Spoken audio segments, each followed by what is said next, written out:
This is a review of Daniel Hogan's 2017 guidelines on feline cardiogenic arterial thromboembolism, prevention and therapy. Feline cardiogenic arterial thromboembolism, or CATE, refers to a disease that starts as a thrombus typically in the left atrium and then migrates to cause infarction in the terminal aorta. The predisposing factor for thrombus formation is some sort of cardiomyopathy, typically hypercardiomyopathy, but any form can be present in feline patients. And progression of heart disease with two other factors can lead to clinical signs of CATE. The first of which, blood stasis, is due to cardiac remodeling as a progression of the underlying heart disease. As left ventricular disease progresses, ventricular filling is compromised.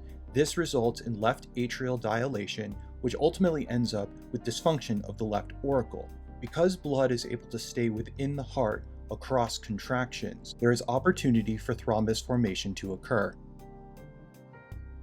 Unlike cardiomyopathies, which are routinely diagnosed in feline patients, there is no evidence of a true hypercoagulable state in cats. However, feline clinical thrombosis is associated with increased platelet hypersensitivity, factor VIII and fibrinogen increase, and decreased antithrombin and protein C activity. For this reason, review of the coagulation cascade is appropriate for understanding the mechanism behind available therapies. Finally, endothelial injury sets the foundation for thrombus formation. Damaged endocardium exposes subendothelial collagen.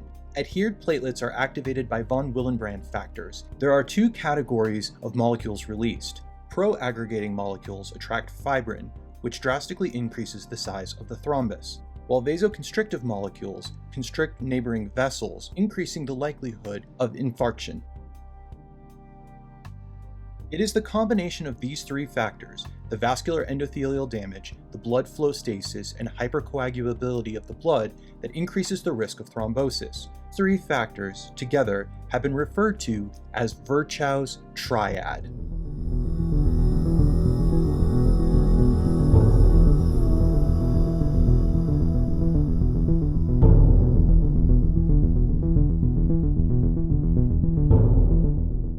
The majority of cats who suffer from CATE will experience a terminal aortic infarction, commonly referred to as a saddle thrombus.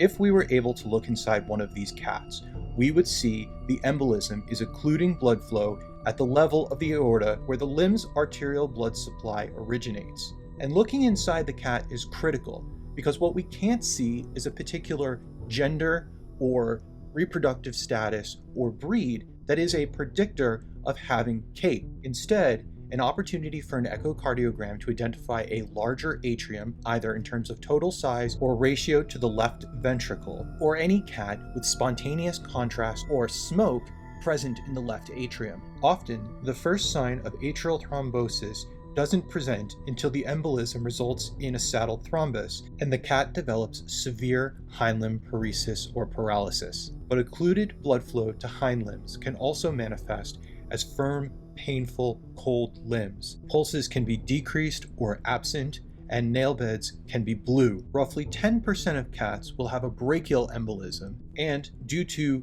feline anatomy, it is typically the right pelvic limb that is affected. Less frequently, the embolism can migrate to arterial blood flow of other organs, and acute onset of pain is associated with organ-specific dysfunction. Additional exam findings may include generalized hypothermia due to disruption of blood flow, as well as abnormal heart sounds and electrical conduction associated with underlying heart disease. Congestive heart failure is inconsistently documented, but its presence can influence the therapeutic protocols selected.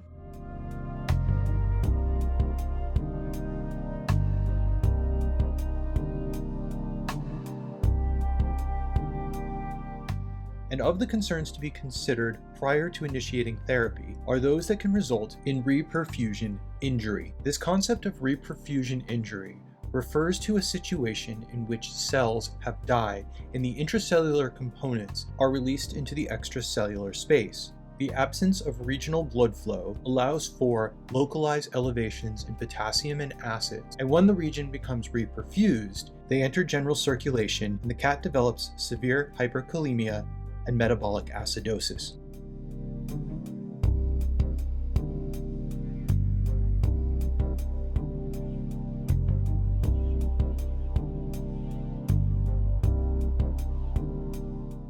There is always 3 categories of treatment options that must be considered during an emergency visit. Hogan argues that feline patients with cardiogenic arterial thromboembolism should not be euthanized within the first 3 days of clinical signs. He argues that while survival rates have wide windows, those that do can show partial to full recovery in weeks. In addition, multiple treatment modalities are available that frequently offer long-term quality of life improvements, short hospital stays, and relatively low costs due to the multimodal approach available.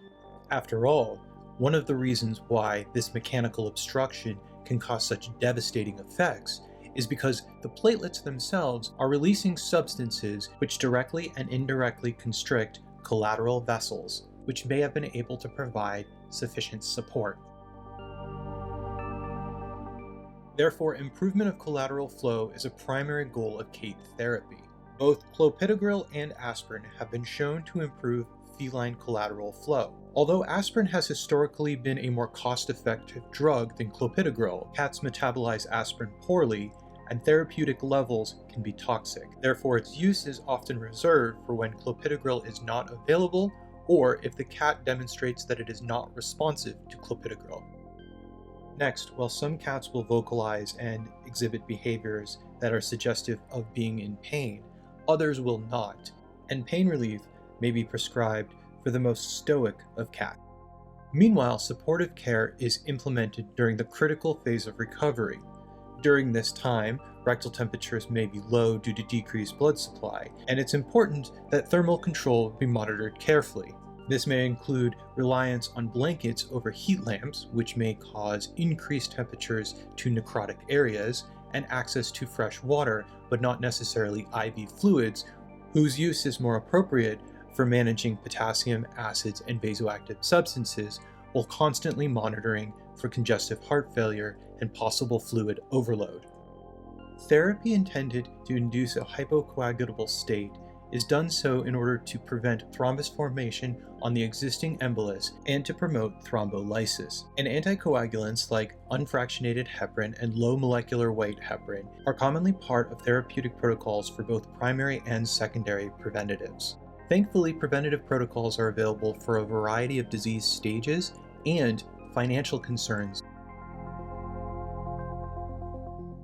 And the phrase preventative protocol is appropriate because even with the best protocol in place, the best reoccurrence rates are still near 50%. Most cats who are diagnosed with thromboembolism will likely have another one sometime in their life. Now, there's one therapy that was not mentioned, and that was of surgery. Surgery is generally contraindicated due to the operative risks, and because cats' sizes are so small, non-invasive embolectomies can be very challenging. Therefore, it is generally recommended that antithrombic medications be started as soon as possible.